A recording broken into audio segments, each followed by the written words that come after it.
Hello everybody and welcome back to my channel. My name is Leslie and I am a almost graduate of nursing school. And I just wanted to share with you guys today 10 things that you need to know before starting nursing school, while you're in nursing school. If you're thinking about nursing school, here's some tips you need to know before starting.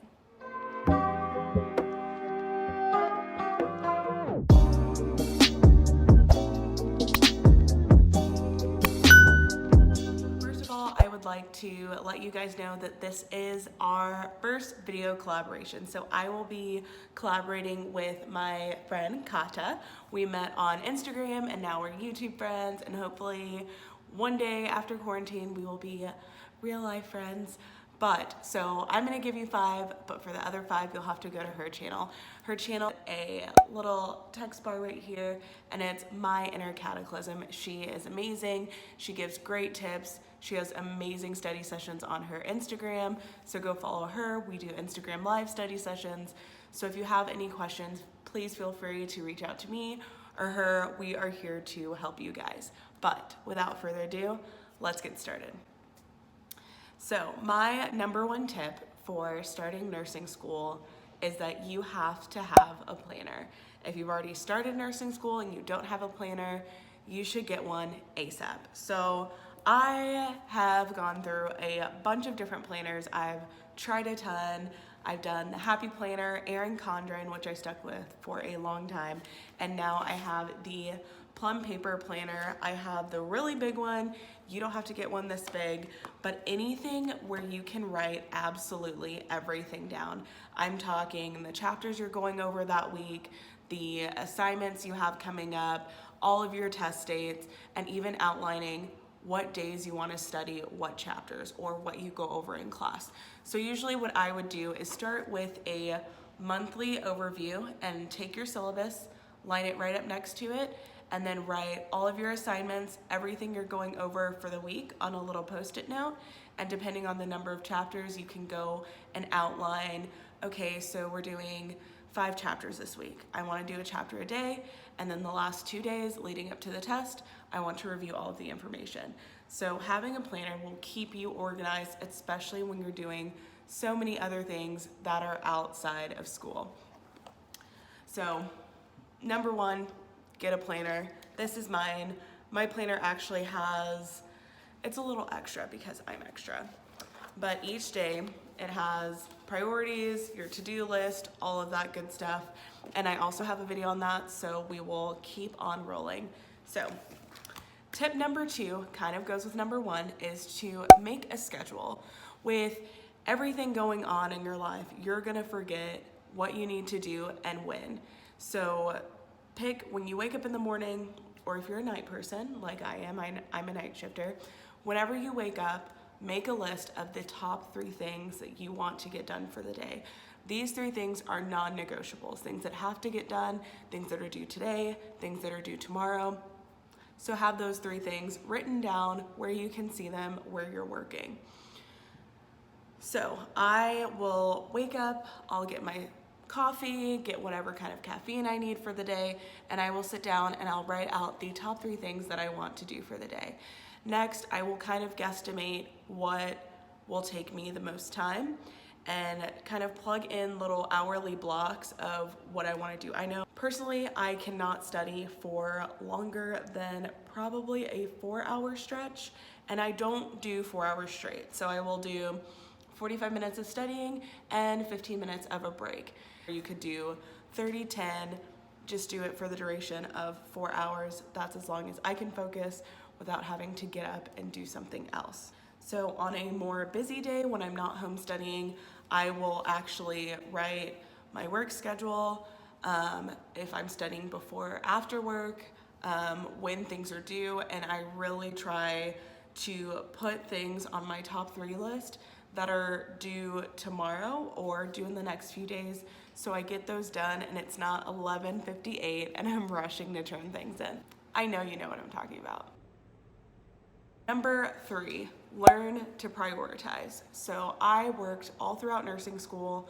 I did volunteer opportunities, I did Student Nurses Association, I tutored, I did a little bit of absolutely everything and still figured out how to go out with my friends on the weekends sometimes. It's absolutely insane. But learning how to prioritize and knowing what comes first will help you succeed. So personally, when I get my school schedule, I put school first and then work and then everything else. So with school, I did an accelerated BSN program. So we were taking multiple classes at a time, and our schedule was pretty packed. Some terms we went 5 days a week on campus, and it was crazy. So what I would do is go through and write all of my class dates in my planner, and then from there I would choose my days of all school or all work. Some days, if I had school for maybe 2 hours, I'd go in and work an 8-hour shift, but I really like to prioritize school over work. So I would do all school days. Let's say I have school Monday, Wednesday, Friday. Monday, Wednesday, Friday, whether my class was 2 hours long or 5 hours long, Monday, Wednesday, Friday would be strictly school, no work, no hangout. I would do all my schoolwork and make sure everything is done for the week. Then on Tuesday, Thursday, Saturday, or Tuesday, Thursday, I could work a full 12-hour shift, I could pull a 16, whatever I was feeling, and then I would usually set aside one day to myself to do whatever I wanted to do, whether it was go for a walk, go out and drink on a patio with my friends, or just sleep all day and do face masks and watch Netflix. Have at least one day for yourself, because remember, you are a priority as well. So with prioritization, I start with what is going to take me the most time first, what I think is the hardest, because once I tackle the hardest, I feel like I can work down to the easier things. That's just my personal preference. Some people like to start with smaller tasks first and work their way up, just to kind of get in a groove, maybe a little more of a slow start, but I am a hit the ground running. I was going to say balls to the wall, but that's probably not good.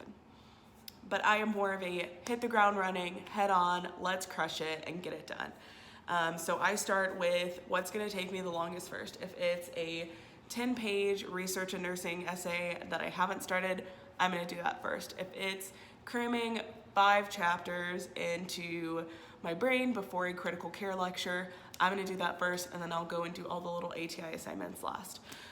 So I like starting with the hardest thing and then working my way down. But whatever works for you, try it out sometime. Try starting with maybe a couple discussion posts and then studying and then quizzes and stuff like that. But I like working hard down. So number 4, find your learning style. So they talk about this all the time. Your learning style. You need to know what is best for you to learn. My personal learning style is visual and auditory and a little bit of kinesthetic. So visual is if I see things, I'm able to remember them. If I hear things, it's easier for me to remember. And if I can do something with my hands to remember it or write it out, that helps me remember also. So I also talk with my hands. But I do use, for my visual needs, I pay attention in class. I watch all types of YouTube videos, Kathy Parks, Sarah Registered Nurse RN. I use Picmonic. Those are helpful with my visual and auditory. Personally, our school does not allow you to record lectures unless you have a specific accommodations letter, and you have to reach out to your guidance counselor to get those, but they do not allow us to record. Some instructors will post their recordings online, but it's kind of few and far in between. So I get all of my audio fixes or audio supplementation from my outside sources that I will also list below.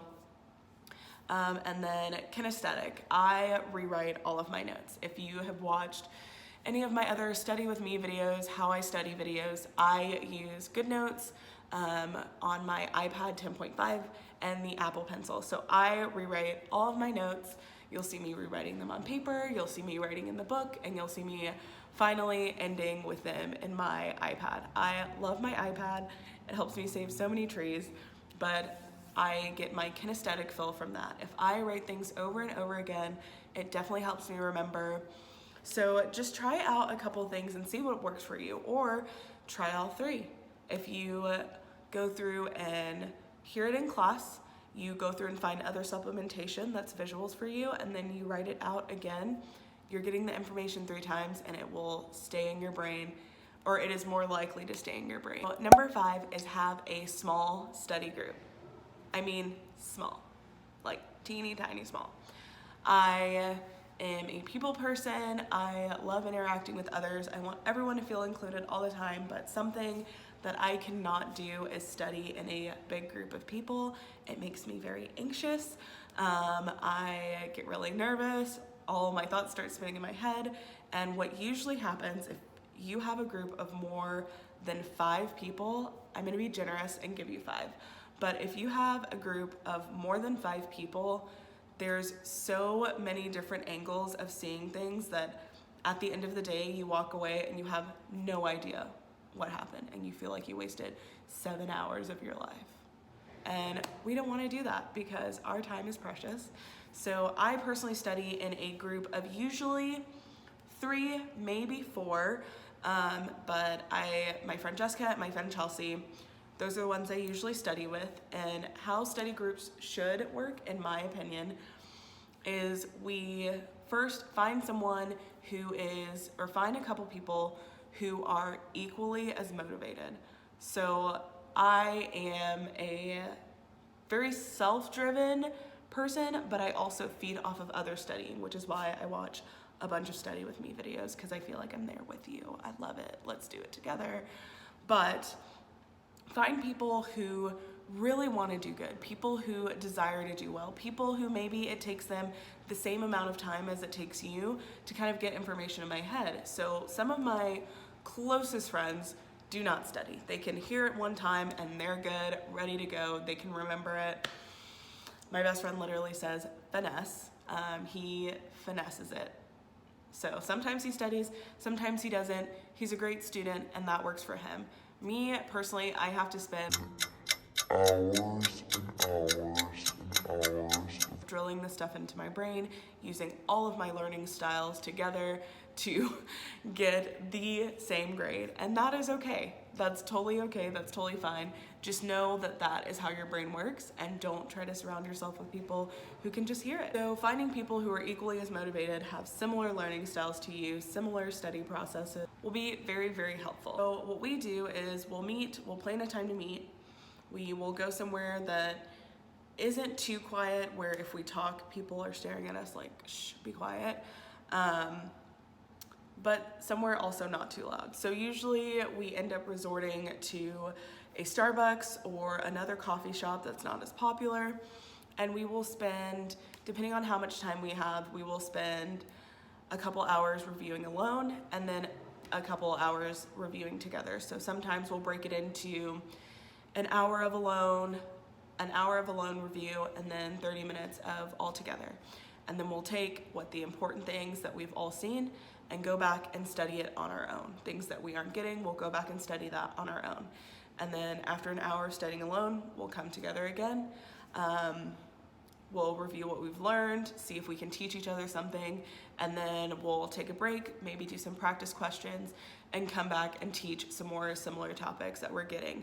So when we're doing study groups together for tests specifically, we use what our instructor will test us on.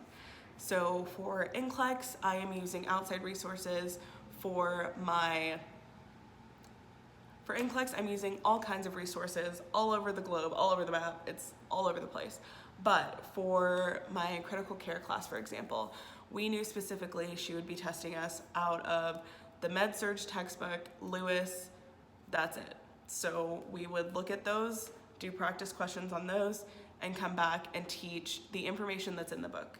You may find different information somewhere else, different lab values, but we would teach each other the information solely from the book, where we could go back and verify with the book, so no one was confused and no one was teaching each other the wrong thing. But having a study group was very helpful for me. It could be helpful for you, or if you study alone, that is great too. But I love being able to teach something. I love being able to hear it. I love being able to hear it back, taught to me in a different way. That is my auditory side of me. but also teaching it. I talk with my hands, I draw out diagrams for my friends and stuff like that. That was really helpful. So those are my 5. Head over to my inner cataclysm to check out her 5. We worked together to come up with an amazing list for you guys. So let me know how you liked mine. Go check out hers and let me know what you guys think. And I will see you guys back here for my next video. Bye.